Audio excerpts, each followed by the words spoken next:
Queridos irmãos, para nossa edificação nesse momento, vamos abrir a palavra de Deus no primeiro livro de Samuel, capítulo 15, dando continuidade à série de exposições bíblicas no primeiro livro de Samuel, intitulada Ebenezer, até aqui nos ajudou o Senhor.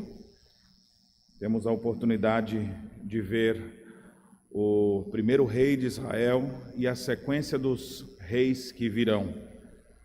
Esse livro mostra, logo na sua primeira parte, que nós já estudamos, momentos em que Deus vai substituindo uma liderança fracassada. A liderança de Eli, o seu sacerdócio, é deixado de lado. Seus filhos também têm seu ministério encerrado. Até que surge então o pequeno Samuel, como fruto de oração de sua mãe Ana. E esse vai se levantar como um grande homem de Deus. Deus usará ele como um dos últimos juízes, o primeiro dos profetas. Ele, inclusive, através de Samuel, que nós temos essa transição do período dos juízes para a monarquia. É ele quem unge o primeiro rei de Israel, nós já vimos essa história, que é quando ele unge Saul, e quem dará sequência a isso depois com os outros reinos. Sua vida e seu ministério foram exemplares, um homem digno de ser seguido pelo seu exemplo. Ele aponta para alguém, para Cristo Jesus. Afinal, o livro de Samuel é o livro que trata de um homem que será rei em Israel. E o grande rei não é Saul, não é Davi, não é nem Samuel, ainda que ele tenha todas essas peculiaridades. O rei do seu povo é Jesus de Nazaré. Naqueles tempos, aquele que ainda viria. Para nós hoje, aquele que veio é o nosso Senhor Jesus. Nós estamos numa passagem que vamos ler agora. Nós vamos ler por pedaços, seguindo as divisões naturais do texto. Inicialmente leremos apenas até o versículo 9. E esse capítulo 15 é um conjunto dos capítulos 13, 14 e 15. Eu preciso só fazer uma lembrança aqui para você se situar. Nós temos no capítulo 7 uma grande vitória que o povo teve e que ali foi estabelecido, inclusive, aquele lugar chamado Ebenezer. Até aqui nos ajudou o Senhor. O Senhor deu grandes vitórias ao seu povo. Depois há uma busca pelo rei. Os capítulos 9 e 10 mostram Saul como sendo o rei de Israel. Agora que ele está à frente, nós temos no capítulo 11 uma vitória magnífica que ele traz para o povo de Deus. Capítulo 12, nós temos a renovação do reino. E aí, quando chegam os capítulos 13, 14 e 15, aquele que estava aparentemente ascendendo, indo tão bem, nós começamos a ver agora a sua derrocada. Então, a mensagem de hoje ela faz parte de um conjunto dos capítulos 13 e 14. No capítulo 13, nós temos uma crise que atesta a incompetência, a precipitação, a desobediência de Saul. Depois, no capítulo 14, nós percebemos a insensatez dele, pela forma como ele dava as ordens, as coisas que ele faz. Você vê que ele realmente estava ali um rei perdido. E hoje é o fim dessa derrocada. Capítulo 13 é o início, capítulo 14 vai pegando velocidade e agora cai de vez. Hoje é o dia que nós temos a rejeição do rei. Quando a gente lê 1 Samuel capítulo 11, que vê Saul se levantando, Deus causando temor nos povos e um grande livramento, a gente até fala, esse Saul parece Cristo. Ele parece que é o próprio Senhor, é o novo Adão. Mas depois a gente vê os capítulos 13, 14 e 15, a gente vê que não, ele é o antigo Adão mesmo. Ele é um pecador e as derrotas que são trazidas tanto a ele quanto ao povo ficaram evidentes. Inicialmente vamos ler então aqui agora, esse momento que nós temos sobre a rejeição de Saul como rei. A partir de então, Deus vai dizer que seu reino se finda aqui. Vamos ler então inicialmente dos versos de 1 a 9 e depois nós vamos lendo a sequência do texto para não ficar muito longa a leitura nesse instante. Diz assim a palavra do nosso Deus, acompanhe. Disse Samuel a Saul: enviou-me o Senhor a ungir-te rei sobre o seu povo, sobre Israel. Atenta, pois, agora às palavras do Senhor. Assim diz o Senhor dos Exércitos: castigarei Amaleque pelo que fez a Israel. ter se oposto a Israel no caminho quando este subia do Egito. Vai, pois, agora e fere a Amaleque e destrói totalmente a tudo que tiver, e nada lhe poupes, porém matarás homem e mulher, meninos e crianças de peito, bois e ovelhas, camelos e jumentos. Saul convocou o povo e os contou em Telaim, 200.000 homens de pé e 10.000 homens de Judá. Chegando, pois, Saul à cidade de Amaleque, pôs emboscadas no vale, e disse aos queneus: Ide-vos, retirai-vos e saí do meio dos amalequitas, para que eu vos não destrua juntamente com eles, porque usaste de misericórdia para com todos os filhos de Israel quando subiram do Egito. Assim os queneus se retiraram do meio dos amalequitas. Então feriu Saul os amalequitas desde Avilá até chegar a Sur, que está defronte do Egito. Tomou vivo a Agag, rei dos amalequitas, porém a todo o povo destruiu a fio de espada. E Saul e o povo pouparam Agag e o melhor das ovelhas e dos bois e os animais gordos e os cordeiros e o melhor que havia, e não os quiseram destruir totalmente, porém toda coisa vil e desprezível destruíram. Amém. Até aqui a palavra do Senhor, depois nós leremos as outras porções. Você já deve ter ouvido histórias de pessoas que iam tão bem e fracassaram. Hoje mesmo nós lemos a história de um homem que devia estar muito feliz, porque ele fazia parte do povo de Deus, seu nome era Acã. E como servo de Deus, pôde enfrentar as batalhas, a primeira batalha do povo de Deus contra Jericó, e viu Jericó tombar. Havia uma ordem, a ordem era: destruam tudo, não peguem nada. Mas ele se encantou com a capa babilônica que estava lá e tomou para si. Aquele que tinha condições de ter vitórias após vitórias, ele simplesmente, com esse ato, traz maldição para o povo. E o povo vai agora enfrentar uma guerra menor, porque Jericó era maior, agora era Ai. E eles disseram: não manda o povo todo, não. Desse tamanho a gente destruiu Jericó, nem precisa de gente toda, manda só alguns. E mandaram menos. E eles saíram de lá correndo. E aí Josué fica: meu Deus, o que a gente fez? Por que aconteceu isso? E Deus desperta Josué e fala: não, fique prostrado, Josué, há pecado no meio de vós. Até que eles vão atrás e descobrem a história do Acã, que acabou desobedecendo. Deus disse que era para destruir tudo, mas ele quis aproveitar alguma coisa, porque talvez a ordem de Deus não fosse tão clara assim para ele, e aí isso trouxe sobre ele uma maldição tal, que ele acabou sendo apedrejado e destruído, ele, toda a família e tudo que tinha. Podia ter tanto pela frente, mas perdeu. Nabucodonosor, grande rei de Israel, grande rei dos caldeus, havia enfrentado vários inimigos, é o grande rei, teve a oportunidade de se converter, teve a oportunidade de obedecer a Deus, mas não quis, até que um dia olhava do seu palácio e contemplava a grandeza de suas conquistas e sua soberba, e naquele dia caiu. Ficou como um louco, andando no meio do mato, pastando, vivendo como se fosse um lobisomem. Pelo cresceu sobre ele, ficou fora de si, até que lhe voltou o juízo depois. Seu filho poderia ter visto os exemplos e falar: não, vou obedecer a Deus, mas esse não quis obedecer a Deus. O que aconteceu? Um dia começou a pegar as coisas santas, beber, dar louvores aos deuses, e naquele dia, foi a gota, Deus disse: basta. Deus nem quis falar por completo, deu só palavras.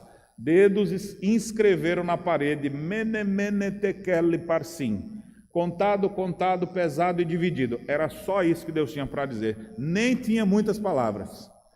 E Daniel vai lá e interpreta, dizendo que o reino dele foi contado, foi pesado na balança, foi achado em falta. Hoje mesmo você vai morrer e vai perder o seu reino. Naquele momento, o rei Dario estava com as suas investidas, o reino Medo-Persa destrói, o reino cai. Ia tão bem, caiu. Por que acontece isso? Imagine você se fizesse parte daqueles judeus, aqueles israelitas que saíram do Egito. Viram os sinais, as 10 pragas, viram o mar vermelho aberto. Imagine a cena, você olhando assim, mãe, eu posso triscar? Só para ver. E as paredes ali, você passando a pé enxutos. Viu todos os sinais de Deus, viu os egípcios perecerem. Agora esse povo, Moisés se distancia um pouco, 40 dias que estava orando, e o povo se perverte, e alguns começam a dar ideia, vamos fazer um bezerro de ouro. Moisés desce de lá, com a ira santa, quebra as tábuas da lei de Deus. 3.000 homens morrem naquela ocasião por causa do seu pecado.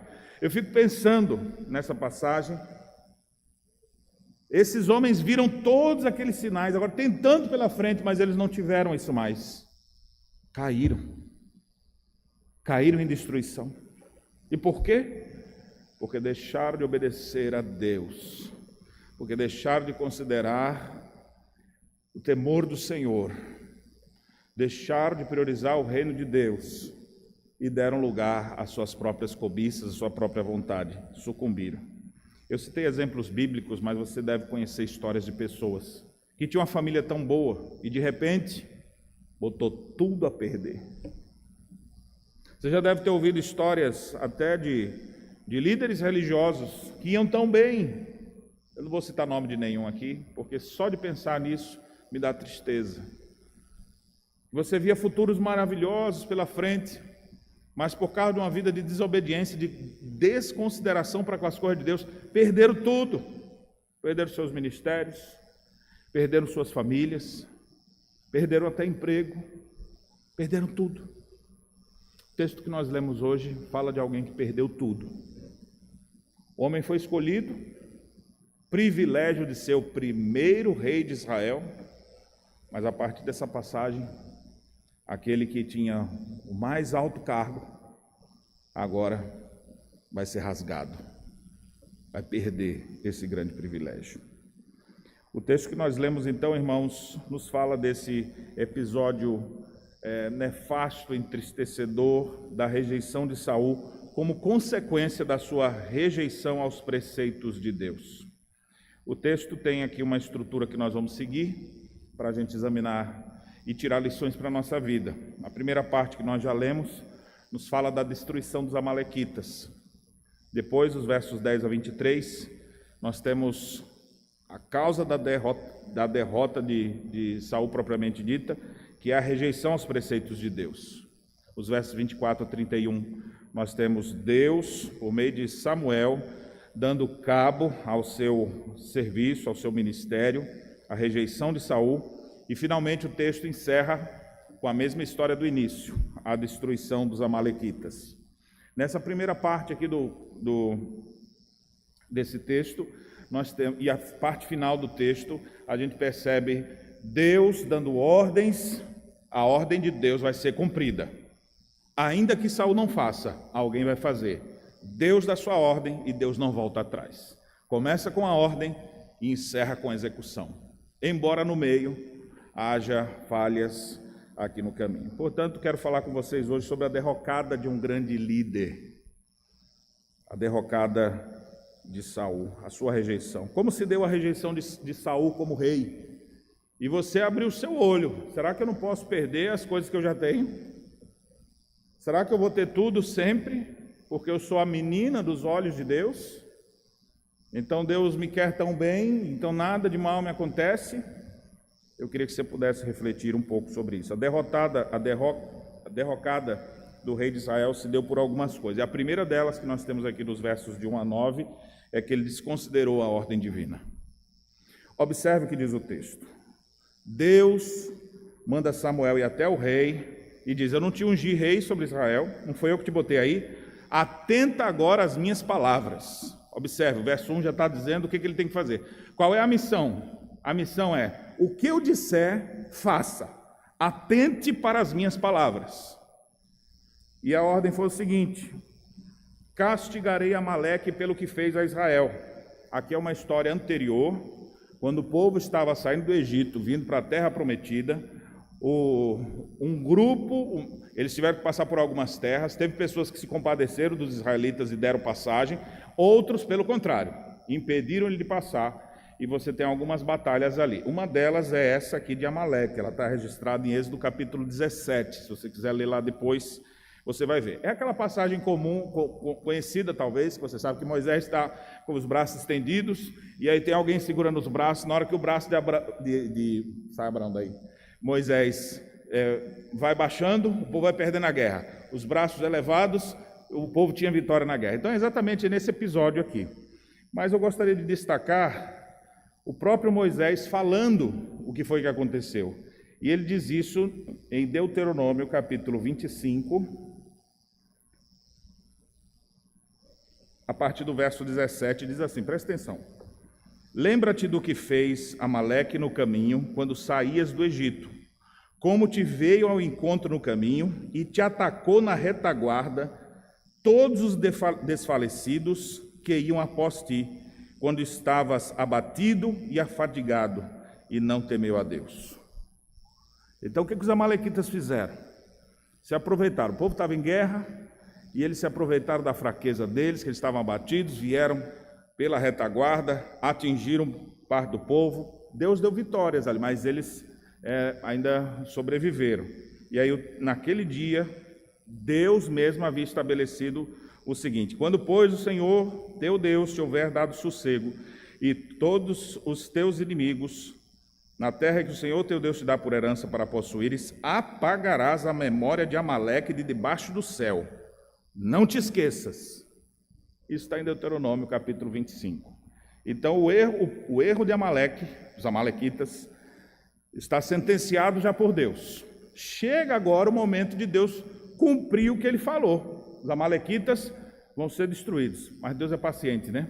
Em vez de ter feito isso na outra semana, passados alguns anos, Deus agora fala: Saul, tem uma missão para você, atenta para o que eu vou dizer.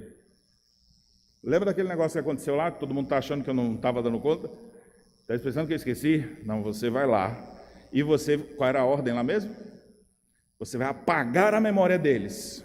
O que eles fizeram não é para ter lembrança mais deles. Isso é a ordem de Deus, viu, gente? Não fique com raiva de mim, não. Eita, pastor, você está malvado, apagar a memória das pessoas. Está parecendo dar problema no computador que apaga tudo. A ordem é severa. Nenhum deles deveria sobreviver. A ira de Deus era tamanha sobre aquele povo, que no verso 3 ele disse que era para destruir totalmente tudo o que houvesse e nada deveria ser poupado. Bem, a ordem já está clara. Destrua tudo, não poupe nada.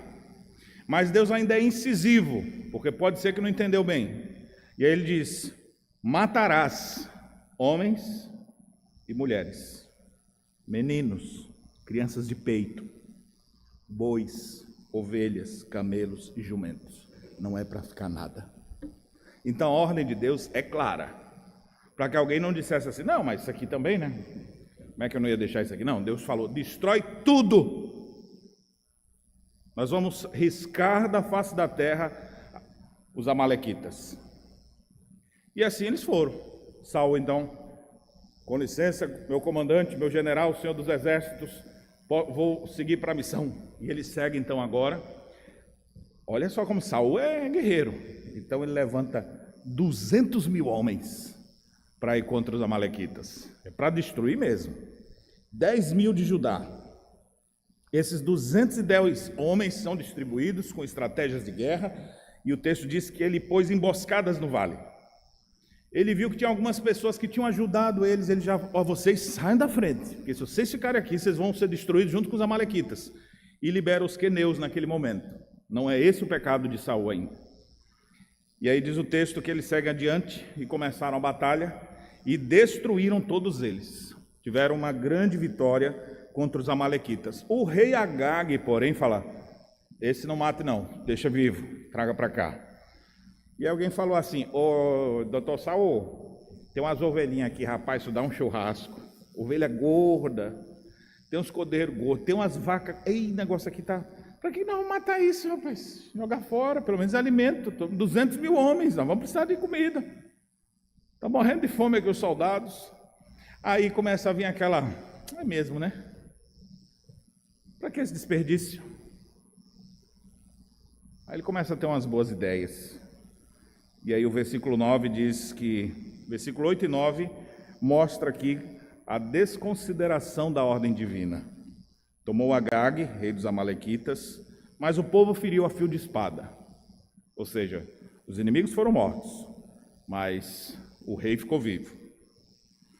Saul ainda poupou não apenas Agag, mas o melhor das ovelhas, as melhores ovelhas, os melhores bois, os animais gordos, os cordeiros, o melhor do que havia, e eles não quiseram destruir totalmente. Então, aquela ordem de Deus de acabar com tudo, agora está sendo cumprida assim, destrói os inimigos, aproveita tudo que puder. Diz o final do verso 9, toda coisa vil e desprezível destruíram. Ou seja, isso não presta mesmo? Então larga aí. Tem alguma coisa que tem proveito? Então vamos pegar. Aqui está o grande equívoco desse rei.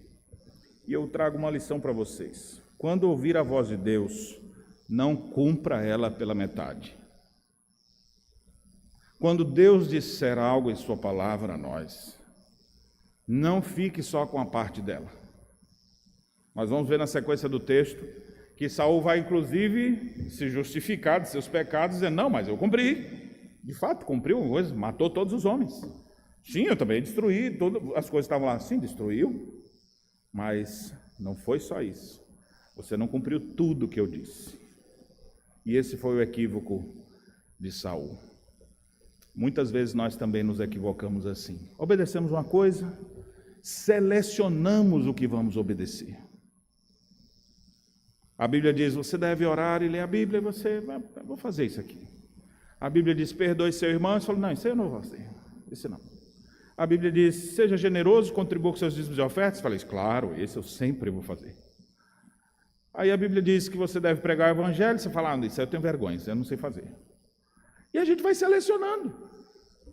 Há ordens claras da palavra de Deus para nós, mas a gente seleciona o que deve fazer e o que não deve. E eu trago isso de lição para você. Quando ouvir a voz de Deus, não cumpra a ordem de Deus pela metade. É o mesmo que não cumprir. Obedecer pela metade é o mesmo que não obedecer. E Deus não quer pessoas com boas intenções. Ele quer pessoas fiéis. Ele quer pessoas que o amem. E a gente demonstra que ama quando a gente obedece. Aquele que tem os meus mandamentos e os guarda, disse Jesus. Esse é o que me ama. Quem ama a Deus de verdade, quem vive pela fé no Filho de Deus, procura obedecer a Deus. E não fica selecionando ou escolhendo alguma parte da Escritura. Não, isso aqui eu faço, essas outras partes aqui. A Bíblia diz, honra teu pai e tua mãe. Não, isso aí eu acho que é certo. Depois a Bíblia diz, não adulterarás. No mundo de hoje, né? É meio difícil. A Bíblia diz, não matarás. Aí, pai, eu também não gosto de ferir ninguém. Aí a Bíblia diz, não cobiçarás. Aí você fala, mas como que não vai cobiçar? Com tanta coisa que nos é oferecida. Então a pessoa vai selecionando o que deve fazer e o que não deve. Isso vai trazer ruína para a sua vida. Não faça dessa maneira. Não seja como Saul, que ouviu a voz de Deus com pormenores, ouviu, compreendeu o que devia fazer e só fez pela metade. Deus não quer pessoas pela metade. Deus quer pessoas fiéis por inteiro. Seja fiel ao Senhor e procure obedecê-lo de todo o seu coração. Vamos prosseguir a leitura do texto. Agora vamos ler a partir do versículo 10 até o versículo 23. Diz assim o texto sagrado: Então veio a palavra do Senhor a Samuel, dizendo: Arrependo-me de haver constituído Saul rei, porquanto deixou de me seguir e não executou as minhas palavras. Então Samuel se contristou e toda a noite clamou ao Senhor.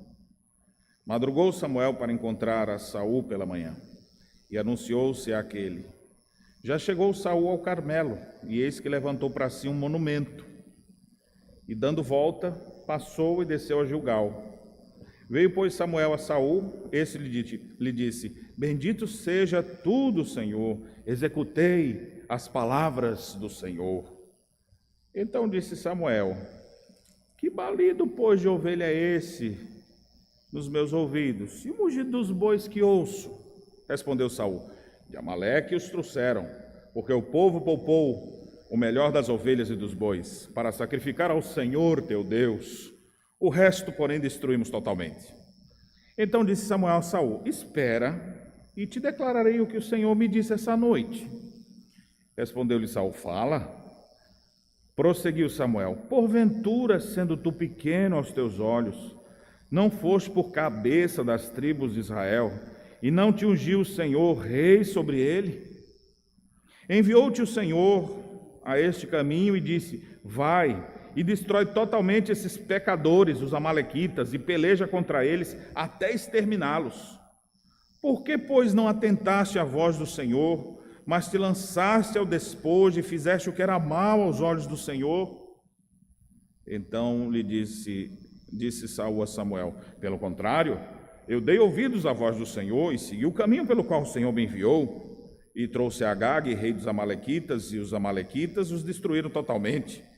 Mas o povo tomou do despojo das ovelhas e bois o melhor do designado à destruição para oferecer ao Senhor teu Deus em Gilgal. Porém Samuel disse: tem porventura o Senhor tanto prazer em holocaustos e sacrifícios, quanto em que se obedeça a sua palavra? Eis que obedecer é melhor do que sacrificar, e o atender melhor do que a gordura de carneiros, porque a rebelião é como pecado de feitiçaria, e a obstinação é como a idolatria e o culto a ídolos do lar. Visto que rejeitaste a palavra do Senhor, ele também te rejeitou a ti, para que não sejas rei. Aqui, irmãos, nessa passagem, então, nós percebemos uma outra causa, ou junto com aquela que levou à queda do rei Saul. Ele achou que suas intenções eram melhores do que os preceitos divinos. Será que é só Saul que pensa assim? Ou tem muita gente que também tem boas ideias para Deus? Eu acho que devia ser assim. Aquilo que a gente acha que é melhor que o preceito de Deus pode nos levar à ruína e destruição. O que eu acho interessante alguns destaques que o texto é dado. Depois que ele vem e não cumpriu a ordem, poupou Agag e muitos dos animais, o texto diz que o Senhor se arrependeu de havê-lo constituído. É claro, isso aqui é um antropoformismo, essa palavra arrependo, né? Que Deus está arrependido, dizendo onde é que eu estava com a cabeça. Pode ser traduzido melhor se você dizer simplesmente assim, lamentou o Senhor de haver constituído, ou seja, o pecado dele deixou Deus contristado, como um pai quando vê seu filho desobedecer e fica triste com aquilo. Então esse é o sentido do texto aqui, quando diz arrependo-me de haver constituído, porque ele deixou de executar. E Samuel também ficou tão triste com aquilo, que Samuel gostava do Saul. E agora ele quase não dormiu aquela noite. Ficou clamando a Deus: Deus, tem misericórdia, o que vai fazer do teu povo? E esse Saul agora, então ele passou a noite clamando a Deus, madrugou para encontrar com Saul. E o que é interessante, quando ele vai encontrar com Saul, alguém fala assim: Samuel, na verdade, ele chegou ao Carmelo e lá ele fez um monumento para si. Que história é essa do monumento para si? Vai fazer um busto, talvez. Hoje em dia é um busto, né? Quando vai botar uma homenagem para alguém, você bota um busto de ferro, olha assim, com o rosto da pessoa. Ele fez um monumento. Para quem? Para mim. Olha como eu sou o rei de Israel. Eu já destruí filisteus. Deus já me usou para fazer isso. Deus já me usou para fazer aquilo. E agora acabei com os amalequitas. Deus me mandou e assim eu fiz. Eu sou o ungido do Senhor. Vamos fazer um busto aqui. Não sei se é um busto, viu, gente? Mas ele fez um monumento, fez alguma coisa para si. Era um monumento que exaltava a ele, que trazia honra a ele. Não era nenhum monumento a Yahvé, era um monumento a Saul. Será que ele está achando que fez certo, né? Ou seja, as suas ideias são melhores do que as próprias ideias de Deus. Ele está tão satisfeito pelo que fez até um monumento para si. Tirou até uma selfie e postou na inauguração. Samuel vai até ele. Quando chega Samuel, olha como ele está crente. Saul diz logo assim: bendito seja tu do Senhor, Samuel, abençoado. executei as palavras de Yahvé. Ele já fala logo, executei as palavras de Yahvé. Ele executou, irmãos? Mas no coração daquele que acabou de fazer o monumento para si, ele acha que ele está em obediência a Deus. Como coração enganoso, coração do homem desesperadamente corrupto, ele está achando que está agradando a Deus, que está executando as palavras de Deus, totalmente desconfigurado aqui. E aí Samuel, assim, mas que barulho é esse? É como se ouvisse aquele sininho do pescocinho, assim, trim, trim, trim, e umas bezerrinhas ali. E eu achei, que é isso? Que barulho é esse aqui que eu estou ouvindo? Tanto animal aqui assim. Aí o bem intencionado do Saul falar, isso aí foi alguns animais que tinha lá no território dos amalequitas, só coisa fina. E nós trouxemos, claro, para sacrificar ao Senhor. É interessante como o pecado vem disfarçado, né? Para sacrificar ao Senhor, achando que que Samuel ia olhar para aquilo ali e falar, então assim está valendo. Afinal de contas, você está trazendo coisas boas para Deus. Mas isso não pega, irmãos. Não adianta ter boa intenção em cima daquilo que Deus desprezou. Deus disse que era para consumir e exterminar. Então não era para ter ficado nada. Ainda que tenha a excelente boa intenção, passar um verniz de religiosidade em cima dos atos, e agora dizer, não, isso aqui é para sacrificar ao Senhor teu Deus. Quem vai fazer isso aqui é o ti. O resto a gente destruiu totalmente. Aí Samuel fala, peraí, Saul, que eu vou te dizer o que Deus... Senta, porque está preparado para ouvir o que Deus tem para lhe dizer, meu filho? Imagina, ele passou a noite ali, depois que Deus já falou que tinha lamentado ter botado ele como rei, seu reino vai se acabar, ele não vai continuar. Samuel já está com o coração apertado, porque ele gostava do Saul, mas ele ama mais a Deus do que o Saul. E ele vai ter que dizer as verdades para ele. E aí ele começa a dizer assim, você não lembra de onde você veio não, meu filho? Você lembra de onde Deus te tirou? E aonde Ele te botou? Você hoje é por cabeça de Israel. Você hoje é rei sobre esse povo. Você era pequenininho e Deus te fez grande. Deus agora te diz, vai e destrói totalmente, e aí você vem agora e destrói pela metade. Seleciona o que vai obedecer e o que não vai. Por que, pois, não atentaste à voz do Senhor? Ao agir assim, Saul, presta atenção, ao agir assim, você fez o que é mal perante o Senhor. Aí mexeu com os brios do Saul. Espera aí, Samuel, eu sei que tu é profeta, espera aí, mas eu sou rei. Tenha paciência aí. Não fala assim comigo não. Eu obedeci sim. Ele engrossa, né? Versículo 20. Ele dá uma engrossada. Pelo contrário, ele nunca ousou falar assim com Samuel na vida. Mas o coração, quando está em pecado, ousa falar coisas que em outras circunstâncias não falaria. Pelo contrário, ou seja, se contrapôs a Samuel. Eu dei ouvidos à voz do Senhor e segui o caminho pelo qual o Senhor me enviou. E trouxe Agag, rei de Amaleque, e os amalequitas eu destruí totalmente. Aí, se a gente estivesse diante de um líder fraco, se Samuel fosse fraco, ele dizia, tá bom, não, pelo menos tu matou todo mundo lá, né? Só trouxe ele, então beleza, vamos ficar por aqui mesmo. Mas vocês estão diante de Samuel, esse homem é um trovão. Esse homem não faz concessões. O que Deus diz, a verdade na boca dele é a verdade que ele vai viver.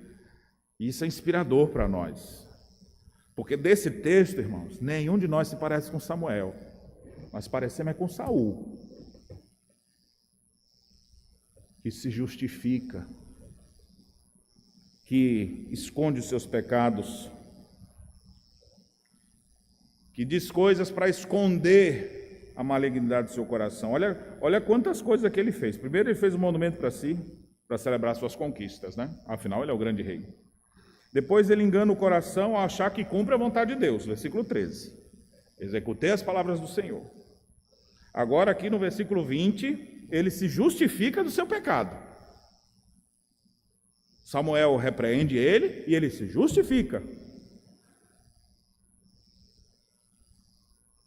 E ele vai prosseguir dizendo para ele o seguinte: o povo tomou o despojo das ovelhas, ou seja, tipo assim, o povo é que pegou. Mas eu não vi nada demais. Eu, na verdade, destruí tudo, só deixei o Agag vivo. O melhor designado da destruição, para oferecer ao Senhor teu Deus em julgar. Ou seja, ele tinha umas aparentes boas intenções, não é? Isso aqui é para a gente sacrificar para Deus. E aqui, irmãos, eu queria, na minha Bíblia aqui, isso aqui está fechado, riscado assim, bem circulado para guardar. Guarda o verso 22, assim, risca aí na sua Bíblia, marca bem e decora esse versículo. Porém Samuel disse: tem porventura o Senhor tanto prazer em holocaustos e sacrifícios, quanto em que se obedeça a sua palavra? Eis que obedecer é melhor do que sacrificar, e o atender é melhor que a gordura de carneiros.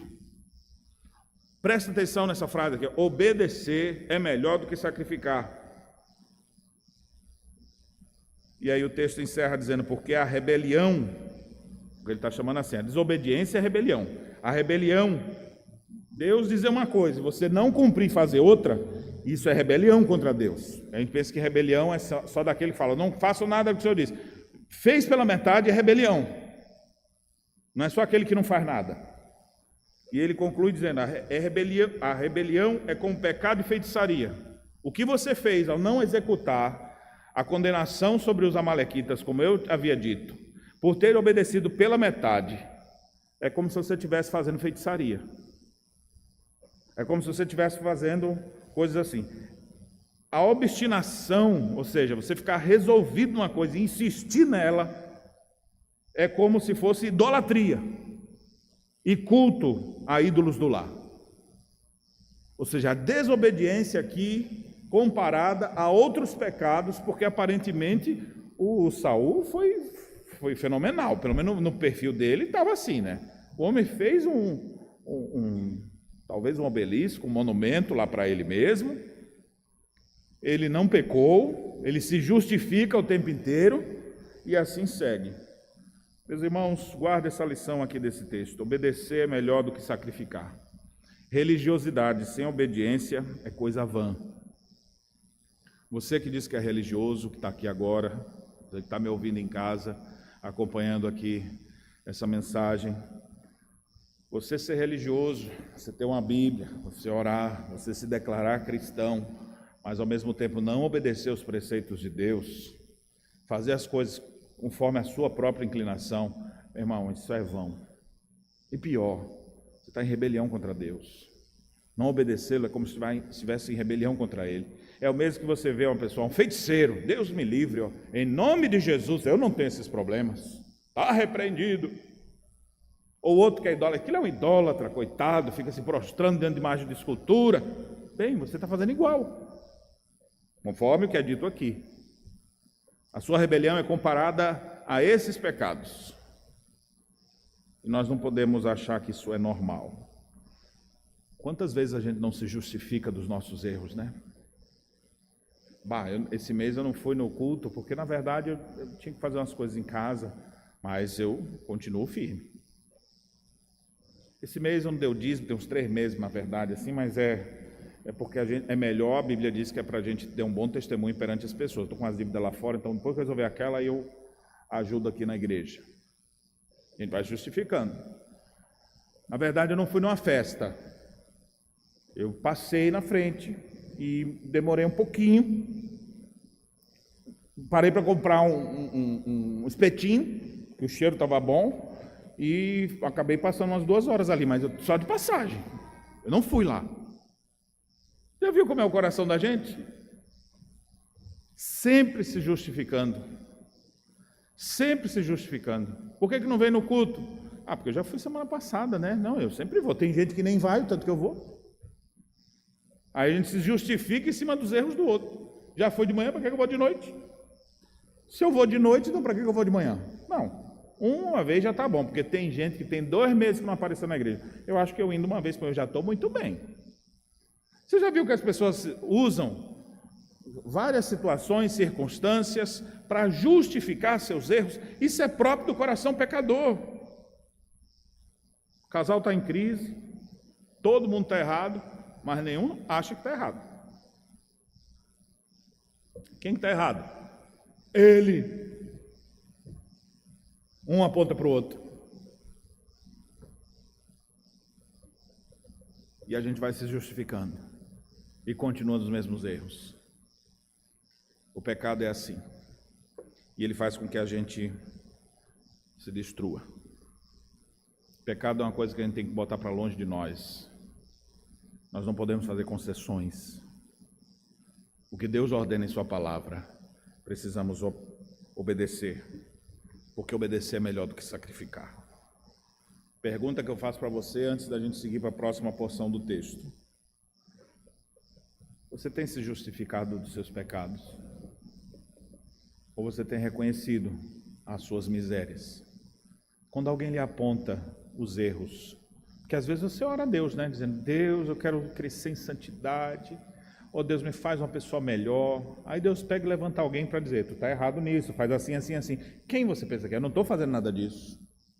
Você acabou de pedir, Deus botou a pessoa para te ajudar, mas você continua obstinado. A obstinação é como idolatria. O coração endurecido é como o culto dos ídolos do lar. Não é isso que Deus quer para nós. Abandone todo tipo de resistência e de justificativa para os seus pecados e corra aos pés de Jesus enquanto ainda tem oportunidade. Pode ser que sua vida ainda não seja destruída. No caso de Saul, ele vai perder o reino. É isso que o final do versículo 23 diz, já apontando para a terceira porção do texto. Visto que rejeitastes a palavra do Senhor, ele também te rejeitou a ti, para que não sejas rei. Vamos ver agora a partir dos versos do versículo 24 até o 31. Deus sentencia Saul, rejeitando o seu reinado, procurando para si um novo rei. Diz o texto sagrado, então, que disse Saul a Samuel, pequei, pois transgredi ao mandamento do Senhor e às tuas palavras, porque temi o povo e dei ouvidos à sua voz. Depois de apertar muito o rapaz, ele soltou, né? Isso aqui acontece, se você tem filhos pequenos e eles aprontaram, você está vendo lá, quem comeu o chocolate? Não fui eu, você está vendo as manchas, né? Não fui eu. Aperte, daqui a pouco ele vai justificar, ele vai ficar bravo, vai dizer que não foi, mas você continua ali. É quase um exorcismo, viu? Aí daqui a pouco ele pega e confessa, foi eu mesmo. Não devia ter feito isso. Aí se quebranta e chora. Só que nós agora já somos adultos e ninguém fica apertando a gente assim. Muitas vezes a gente sofre por não ter um Samuel do nosso lado. Não temos um Natan que bota o dedo no nariz assim e fala, tu és o homem. Para a gente, para cair os boteados do bolso mesmo assim, você cair assim, falar, o que eu estou fazendo da minha vida? A gente se arrepender e sair do mau caminho. Nos faltam homens como esse. Mas aqui, de tanto apertar, nós estamos aqui com Samuel, não é com qualquer um não. Samuel apertou, não negociou, falou para ele, aí agora o homem se rende.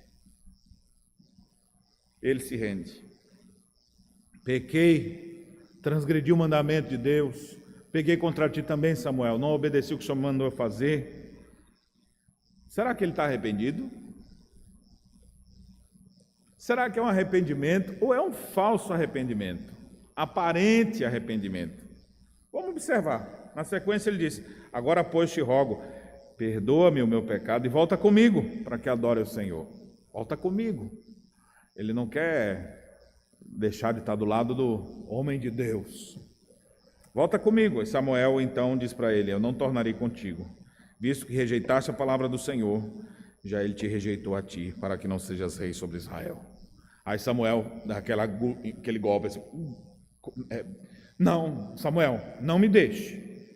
E aí diz o texto que virando-se Samuel para ir embora, Saul segurou na orla do manto e esse rasgou. É como se ele dissesse: não, Samuel, por favor, Samuel, fica aqui. Na hora que segura ele, Samuel continua andando. Quando rasga ali a roupa, Samuel nem ficou bravo com isso. Mas ele é profeta de Deus, então ele diz: o Senhor rasgou hoje de ti o reino de Israel e deu ao teu próximo, que é melhor do que tu. Também a glória de Israel não mente nem se arrepende, porque não é homem para que se arrependa. E aí nós temos aparente quebrantamento de novo de Saul. Pequei, honra-me, porém, agora diante dos anciãos do meu povo e diante de Israel, e volta comigo para que adore o Senhor teu Deus. Eu falo: miserável, esse cara, olha a preocupação dele. Primeiro é: não me deixa, fica comigo. Quase que fazendo dele um amuleto, né? Porque Deus te abençoa, bate em tua cabeça, respinga para mim. Então fica aqui do meu lado, fica aqui comigo. Aí Samuel: não vou ficar. E sai, rasga o negócio, ele vai, ouve: olha, Deus rasgou o teu reino, acabou, Deus vai botar na mão de outra pessoa agora, não está mais contigo. Pequei, Samuel, pequei, me honra. Como é que alguém está pecando e pedindo para ser honrado? Porque quem peca exatamente reconhece que não merece honra. Que arrependimento estranho esse aqui, não é? Será que é um arrependimento genuíno? Honra-me diante dos anciãos do povo, volta comigo. Versículo 31 diz que Samuel seguiu Saul e este adorou o Senhor. Meus irmãos, nessa terceira parte do texto, onde Deus sentencia Saul, rejeita o seu reinado e agora procura para si um novo rei, a lição que nós podemos tirar é a seguinte: presta atenção, que isso aqui é doloroso, é sério. Nunca pense que porque Deus te colocou em algum lugar de destaque, Ele não pode te tirar daí. Nunca pense. Onde Deus te botou, não é perpétuo. Ele te botou, Ele te tirou lá de baixo. Foi o que Ele falou aqui: sendo tu pequeno aos teus olhos, tu mesmo se achava, eu te botei por cabeça das tribos de Israel, eu te ungi rei de Israel, botei na posição de maior destaque. Mas nunca pense que isso aqui é perpétuo. Deus colocou ali, Ele bota, Ele também tira. No início dessa mensagem eu citei exemplo de outros reis, de outras pessoas, que tinham posições tão maravilhadas, privilégios, fui poupado em relação a tantas outras pessoas. Aí você começa a confiar, achando que nada de ruim pode te acontecer, e aí você começa a desobedecer a Deus, começa a viver obedecendo pela metade, obedecendo algumas coisas só, deixando outras de lado voluntariamente. E aí quando você menos espera, você vê Deus tirando aquilo que Ele lhe deu. Isso é muito sério. Se temos alguma coisa, é graça de Deus. Se Deus nos deu alguma posição em Cristo, é graça de Deus. Ele deu, Ele tira. Seu temor deve ser a Ele. Nunca pense que porque Deus te colocou em uma posição de destaque, que Ele não pode te derrubar daí. E aqui Ele disse: eu vou te derrubar daí, Saul. Será que Saul vai aguentar? Deus é generoso, não vai fazer isso de uma hora para outra, mas aqui no coração, se Deus no coração já disse isso, então só falta agora os próximos passos, que a partir do capítulo 16 a gente vai ver alguma coisa nesse sentido, mas isso é mensagem para um outro dia. Aqui agora vem a parte final desse texto, versos 32 a 35, voltando ao início do texto, que vem a ordem de Deus. A ordem de Deus era: destrua, extermine os amalequitas, vamos apagar a memória deles. Isso é Deus falando. Então isso vai ser agora executado. Observe o que diz o verso 32. Disse Samuel: traz-me aqui Agag, rei dos amalequitas. Agag veio a ele confiante e disse: certamente já se foi a amargura da morte. Disse, porém, Samuel: assim como a tua espada desfilhou mulheres, assim desfilhada ficará tua mãe entre as mulheres. E Samuel despedaçou a Agag perante o Senhor em Gilgal. Então Samuel se foi a Ramá e Saul subiu à sua casa, a Gibeá de Saul. Nunca mais viu Samuel a Saul. até o dia da sua morte. Porém tinha pena de Saul. O Senhor se arrependeu de haver constituído Saul rei sobre Israel. Então o texto conclui com a ordem de Deus sendo cumprida. O que Deus disse que é para fazer, vai ser feito. Você não fez, vai ter quem faça. A ordem era: exterminem todos. Deixou quem vivo? Agag. O Samuel, imagina, o piedoso profeta, agora fala, imagina, chegando lá na frente de todo mundo, cadê o próprio Agag já estava confiante, assim, falando, acho que não vai me acontecer mais nada, né? Já me pouparam até agora, e está lá tranquilo. Ele fala, olha, você fez com que muitas mães chorassem pelos seus filhos. Hoje a tua mãe vai chorar, porque você vai morrer. E naquela hora, nós não sabemos como foi, mas o texto hebraico tem uma força, o grau piel, no verbo aqui traduzido como despedaçou, dá a ideia de que ele arrebentou com Agag. Eu não sei como é que foi, mas a ideia é, pense com requintes de crueldade. E ele vai lá e destrói cabalmente com aquele homem. Que coisa! E ele fez isso perante o Senhor, porque era a ordem de Deus. Deixa eu dizer uma coisa para você. Nós estamos num contexto diferente. Aí você fala, eita pastor, eu não mato ninguém não. Não é para matar ninguém não, gente. Você não sai daqui querendo comprar um punhal, vou exterminar os inimigos de Yahvé. Não, você tem que aprender assim, seus inimigos são outros. E as lutas que a gente enfrenta são outras. O que você precisa tirar de lição disso aqui é que você precisa ser obediente a Deus. A lição que nós tiramos dessa última parte, inclusive, é que com Samuel nós aprendemos a obedecer sem questionar. Mandou destruir todos? Então é para destruir todos. Boas intenções não é o que Deus quer. Ideias mirabolantes de como executar, Deus só quer que obedeça a sua voz. E aqui Samuel vai lá e executa, cumprindo então o mandato de Deus. Samuel ficou triste com a situação de Saul. E o texto diz que eles nunca mais se viram, só na sua morte agora. E Saul vai sofrer agora, porque não vai ter mais esse homem de Deus ao seu lado, para lhe exortar, para lhe dizer como é. Se com Samuel do lado, a gente vê ele fazendo coisa errada, às vezes faz certo, às vezes faz errada, mas Samuel estava do lado. E agora que Samuel não vai estar mais? Porque a história de Saul vai continuar até o final do capítulo aqui ainda. Haverá uma sucessão, porque o Senhor mesmo havia dito que ele iria procurar um rei que fosse melhor do que você. Então, a partir do próximo capítulo 16, nós vamos ver essa transição para o próximo rei. Mas vai ficar ainda o reinado de Saul, até sua morte, e o novo rei que vai ser ungido. Antes dele assumir o poder, o novo rei, você vai ver ainda muita história, você vai ver um homem completamente desnorteado, o maior líder do povo de Deus, que era maior desde a sua altura, né? Porque a Bíblia diz que dos ombros para cima ele aparecia na multidão. O grande rei de Israel, você vai ver ele dando uma cabeçada atrás da outra. Agora ele vai estar desprotegido, porque antes ainda tinha Samuel do lado. Você vai ver as próximas histórias dele, situações humilhantes, situações que mostram, são até vexatórias dele, onde um homem totalmente descompensado, desequilibrado, vai seguir, vai até ser atormentado por espíritos malignos. E tudo isso como consequência de não obedecer à voz de Deus. Irmão, o que você quer para a sua vida?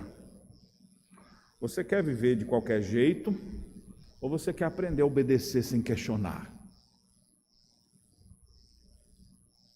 Você quer ficar dando justificativas para o seu pecado ou você vai render-se aos pés de Cristo e não pedir para ser honrado, mas pedir para Deus tirar do seu coração tudo que não presta?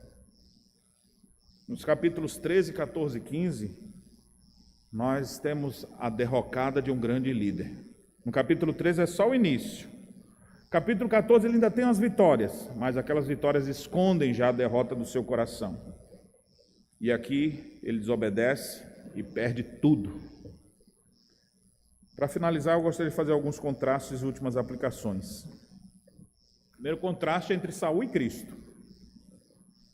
Porque Saul é esse rei que não obedece. Cristo, por sua vez, é aquele que o próprio Deus olha do céu e diz: eis o meu filho amado, em quem me comprazo. Obediente até a morte, e morte de cruz. Esse é o nosso Senhor. Olha que contraste. Jesus não falou, Deus, enquanto eu estava aí em cima, eu vi e disse que era tu, mas aqui embaixo é outra história, viu?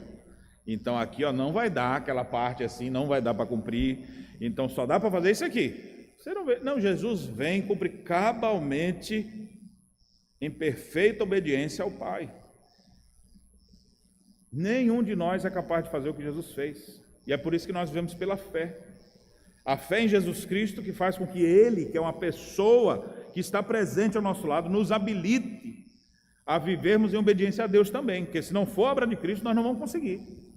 Aquele que obedeceu é o que pode nos habilitar a sermos obedientes também. Sozinhos, nenhum de nós conseguirá. Sozinhos faremos como Saul.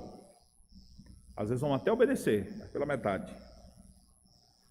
Com Saul nós nos identificamos mais, com as justificativas, boas intenções, busca de honra própria, arrependimentos superficiais, que às vezes não duram mais do que o interlúdio musical. Momento de confissão, aí deu, pronto, já me arrependi, agora pronto, já estou resolvido, e segue adiante. Nós precisamos nos humilhar diante de Deus.